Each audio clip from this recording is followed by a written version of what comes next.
प्यारे बच्चों, आपका मेरे चैनल भगवान जीआईसी कोटद्वार में हार्दिक स्वागत है। प्यारे बच्चों, 26-27 अगस्त को आपके मासिक टेस्ट होंगे। इस यूनिट टेस्ट में आपको गणित के 4 चैप्टर से प्रश्न पूछे जाएंगे। निर्देशांक ज्यामिति, 2 चर वाले रेखिक समीकरण, यूक्लिड और रेखाएं और कोण, ये 4 चैप्टर हैं। इन 4 चैप्टरों के प्रश्न इस यूनिट टेस्ट में आने वाले हैं। तो मैं आपको इन चारों चैप्टरों के अति लघु उत्तरीय प्रश्नों का और विस्तृत उत्तरीय प्रश्नों का अभ्यास कराऊंगा। ये एक प्रैक्टिस पेपर है। इसके बाद मैं आपके लिए मॉक टेस्ट की वीडियो 2-4 दिन के बाद बनाऊंगा, जिसमें आपको ये पता चल जाएगा कि आपकी तैयारी कैसी है। तो आइए वीडियो शुरू करते हैं। प्रश्न है, कार्तीय तल में किसी बिंदु की स्थिति निर्धारण करने वाली क्षैतिज और ऊर्ध्वाधर रेखाओं को क्या कहते हैं? आंसर होगा इसका, कार्तीय तल में किसी बिंदु की स्थिति निर्धारण करने वाली क्षैतिज रेखा का नाम एक्स एक्स होता है और ऊर्ध्वाधर रेखा का नाम वाई एक्स है। यहाँ पर आपको एक्स एक्स और वाई एक्स 2 एक्स दे रखे हैं। 2 रेखाएं हैं यहाँ पर। जो ये क्षैतिज रेखा है, इस रेखा को एक्स एक्स कहते हैं और जो खड़ी रेखा है, वर्टिकल लाइन, इसको बोलते हैं वाई एक्स। हिंदी में इसको ऊर्ध्वाधर रेखा कहते हैं और जो ये धरती के समानांतर चलती है, इसको क्षैतिज रेखा कहते हैं। तो क्षैतिज रेखा वाले को एक्स एक्स कहते हैं और ऊर्ध्वाधर यानी वर्टिकल लाइन को वाई एक्स कहते हैं। अगला प्रश्न है, इन 2 रेखाओं से बने तल के प्रत्येक भाग के नाम बताइए।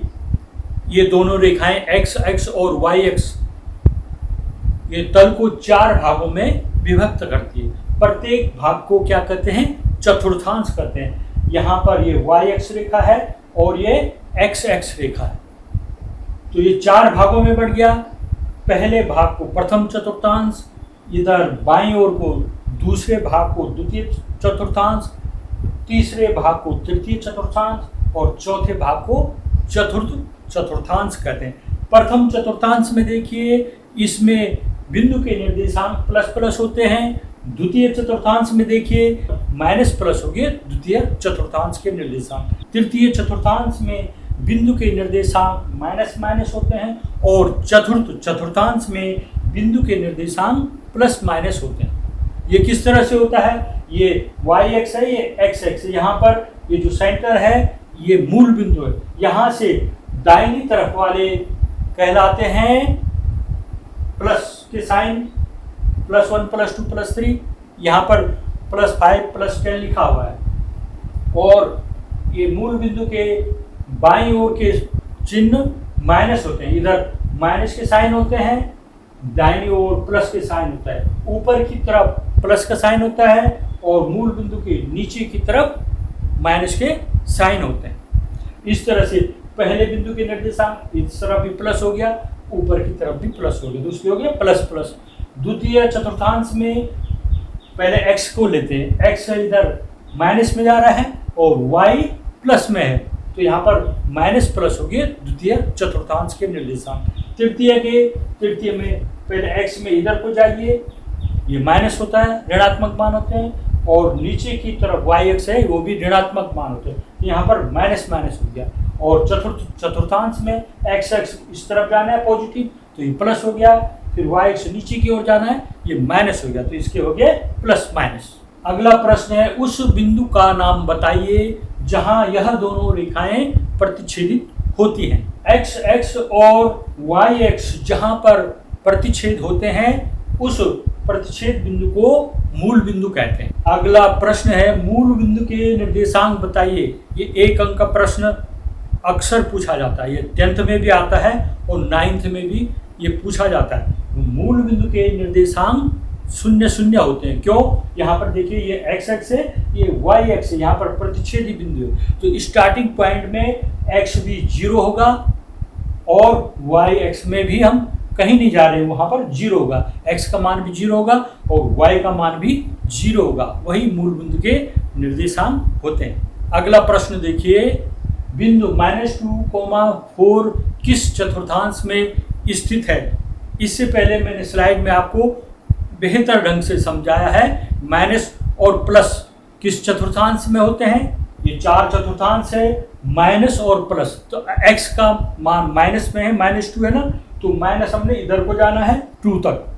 उसके बाद +4 है, 4 के लिए -2 से ऊपर की ओर 4 खाने ऊपर की ओर जाना है, तो यहाँ पर प्लस का 4 होगा। तो -2,4 ये बिंदु के निर्देशांक हैं और यह द्वितीय चतुर्थांश में है, इसलिए उत्तर होगा बिंदु -2,4 द्वितीय चतुर्थांश में स्थित है। इसी तरह से एक प्रश्न और करते हैं। बिंदु 3,-1 किस चतुर्थांश में स्थित है। बिंदु 3,-1, यहाँ पर x अक्ष का निर्देशांक 3 है और y अक्ष का निर्देशांक -1 है। अब x प्लस में है, अर्थात हमने दाहिनी तरफ जाना है, मूल बिंदु से दाहिनी तरफ चलना है। कितना, 3 खाने, 1 2 3 खाने। और उसके बाद हमने y अक्ष में नीचे की ओर जाना है, 1 खाना नीचे जाना है। तो यहाँ पर बिंदु 3,-1 के निर्देशांक यहाँ पर होंगे और यह कौन से चतुर्थांश में है, चतुर्थ चतुर्थांश में।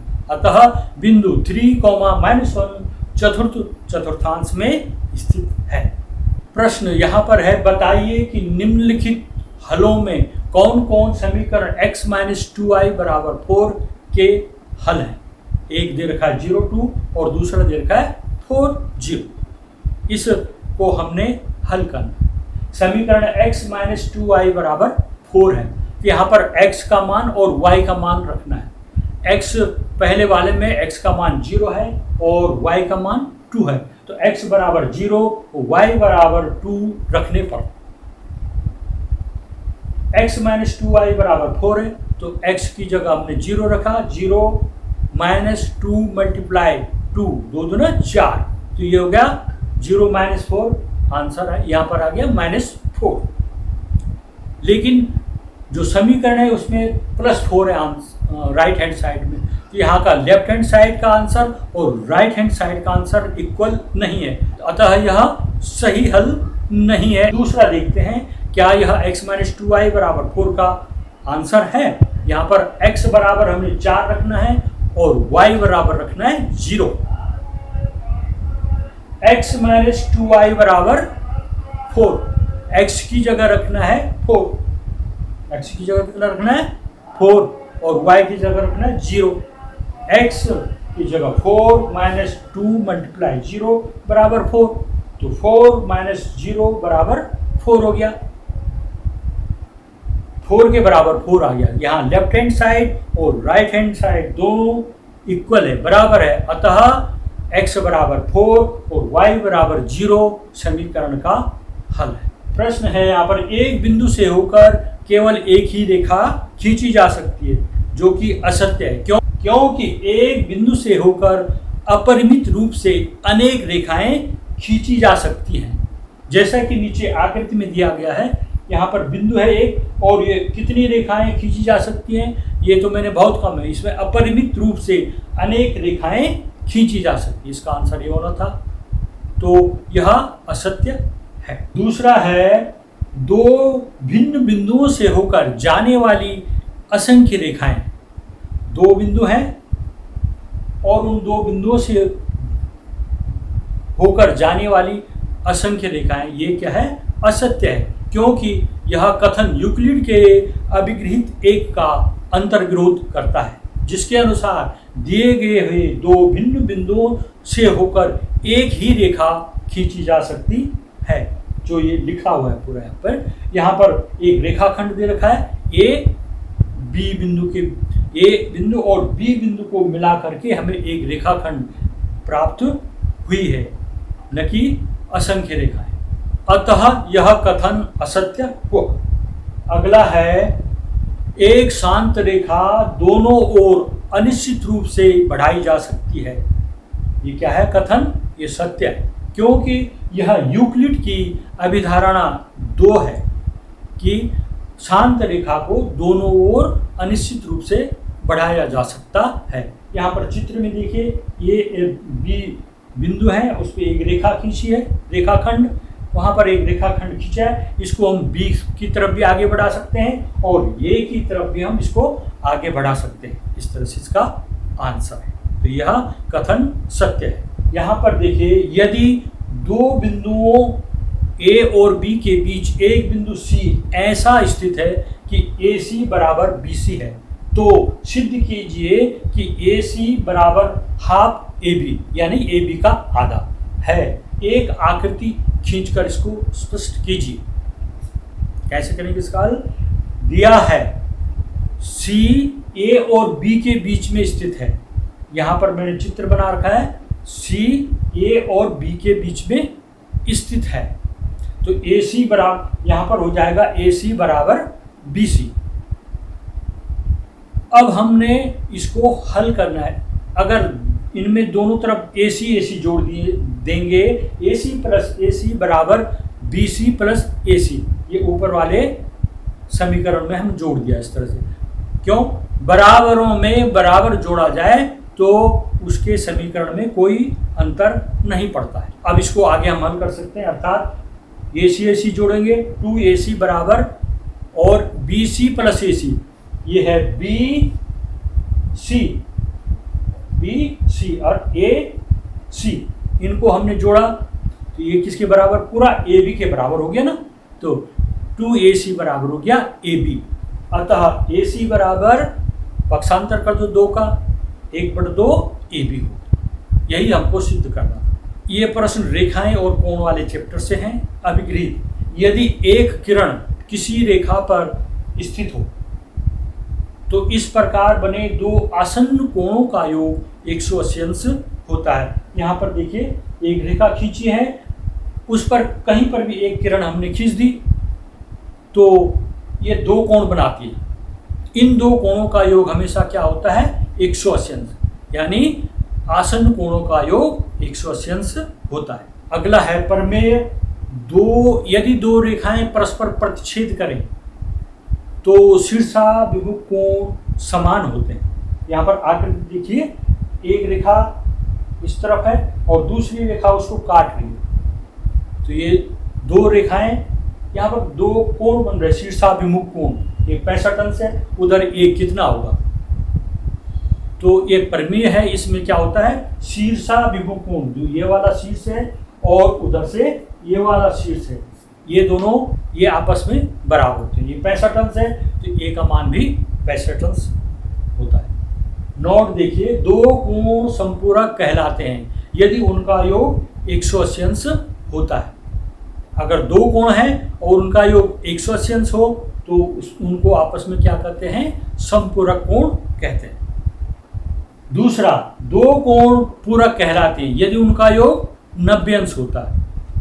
इसको कोटिपूरक कोण भी कहते हैं। तो ये दोनों को जोड़कर 90 अंश होता है। यहाँ 50 अंश लिखा हुआ है यहाँ पर, तो अगला 40 होगा। 50 से 40 90। इस पर कई प्रश्न पूछे जाते हैं। कोटिपूरक कोण है, एक कोण उसका 50 अंश है तो दूसरा कोण बताइए। तो यहाँ पर 90 में से आपने 50 को घटा देना, 90 में से 50 घटा के 40 अंश उसका कोटिपूरक कोण का दूसरा कोण है। प्रश्न 3, यदि दो कोणों का योग 90 अंश है तो वो कहलाते हैं संपूरक, पूरक, रेखिक युग्म, इनमें से कोई नहीं। हल है इसका, दो कोण पूरक कहलाते हैं कब? यदि उनका योग 90 अंश होता है। जैसे 60 अंश का पूरक कोण 30 अंश होता है, 60 और 30 90। अतः इसको पूरक कोण कहेंगे। विकल्प भी सही है। प्रश्न 4, यदि x बराबर 1 तथा y बराबर -5 हो तो x प्लस y का मान होगा। विकल्प में 6, -4, 7, -2। हल करेंगे। x प्लस y में x की जगह 1 और y की जगह -5 रखने पर 1 -5 बड़ी संख्या का चिन्ह माइनस है तो माइनस आ जाएगा, 5 में से 1 घटा के 4 आ गया, तो -4 इसका आंसर है। विकल्प में देखते हैं, विकल्प भी सही है। k का मान ज्ञात कीजिए जबकि x बराबर 2, y बराबर 1, समीकरण 2x + 3y बराबर k का एक हल हो। इसको कैसे हल करेंगे? x बराबर 2, y बराबर 1 समीकरण 2x प्लस 3y बराबर k का एक हल है। तो ये मान समीकरण को संतुष्ट करेंगे। तो ये मान समीकरण को संतुष्ट करेंगे। यदि हम x बराबर 2 रखें, y बराबर 1 रखें, तो इसको हल करने पर इनके मान को ये संतुष्ट कर दे। अगर यहाँ पर 5 होता तो इनको हल करके यहाँ पर बराबर 5 आ जाता, ये मतलब था इसका। अब इनमें मान रखते हैं x बराबर 2 और y बराबर 1 रखने पर किस पे रखना है? ये x बराबर 1, 2 और y बराबर 1 इस पे रखना है। किस पे? 2x प्लस 3y बराबर k। 2x की जगह कितना लिखना है? 2 और y की जगह 1। जब इनके बीच में कोई चिन्ह हो तो गुणा का चिन्ह यानी मल्टीप्लाई का साइन लगा देना है इस पे। तो ये जगह 2 दूना 4 और 3 एकम 3, कितना हो गया? 4 धन 3 बराबर 7। k का मान आ गया 7।